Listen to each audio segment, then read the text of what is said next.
నమస్తే welcome to 99 TV నేను నవీన్ బులెటిన్లో డీటెయిల్స్ చూద్దాం. నెల్లూరు సెంట్రల్ జైల్లో హోంమంత్రి అనిత తనిఖీ చేశారు. జైలులో ఖైదీల వసతులను పరిశీలించారు. ఖైదీలతో మాట్లాడి వారి సమస్యలను అడిగి తెలుసుకున్నారు. ఈ సందర్భంగా ఆమె మాట్లాడుతూ నెల్లూరు సెంట్రల్ జైల్లో అధికారులు పనితీరు బాగుందని, జైలులో ఉన్న ఖైదీలు పలు రకాల ప్రొడక్ట్స్ తయారు చేస్తున్నారని చెప్పారు. గత ప్రభుత్వం జైలు, ఫైర్ శాఖల్లో ఎలాంటి నియామకాలు చేపట్టలేదని, అందుకే ఎక్కువ ఖాళీలు ఉన్నాయని తెలిపారు. త్వరలో నియామకాలు చేపడతామని వెల్లడించారు. రప్పారప్పా బ్యాచ్లు చట్ట వ్యతిరేక కార్యకలాపాలకు పాల్పడితే చర్యలు తప్పవని హోంమంత్రి హెచ్చరించారు. నెల్లూరులో ఉన్న ప్రిజన్స్ ఒకసారి విజిట్ చేయడం జరిగింది.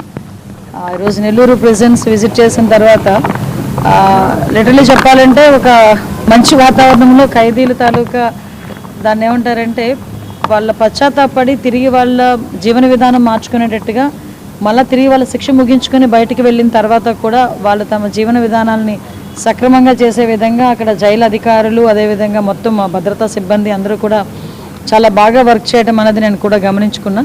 అక్కడికి వెళ్ళిన తర్వాత ఈవెందో వాళ్ళందరూ కూడా పేస్టులు తయారు చేస్తున్నారు, షాంపూలు తయారు చేస్తున్నారు, కోకోనట్ ఆయిల్ ప్యాకింగ్స్ జరుగుతున్నాయి, ఐరన్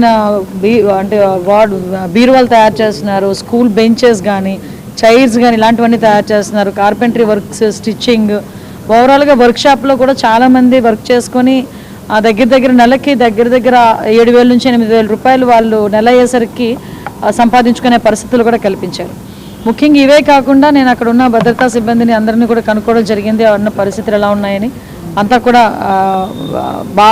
మంచిగా అనిపించింది నెల్లూరు ప్రిజన్ అంతా కూడా. ఆ తర్వాత ఈరోజు ఇక్కడికి మన ఎస్పీ గారు, అదేవిధంగా మా అడిషనల్ ఎస్పీ గారు, డిఎస్పీ గారు అందరూ ఇక్కడికి వచ్చి ఇక్కడ ఒకసారి వీళ్ళందరితో కలిసి మాట్లాడడానికి ఇక్కడికి రావడం జరిగింది. భద్రాద్రి కొత్తగూడెం జిల్లా అశ్వరావుపేట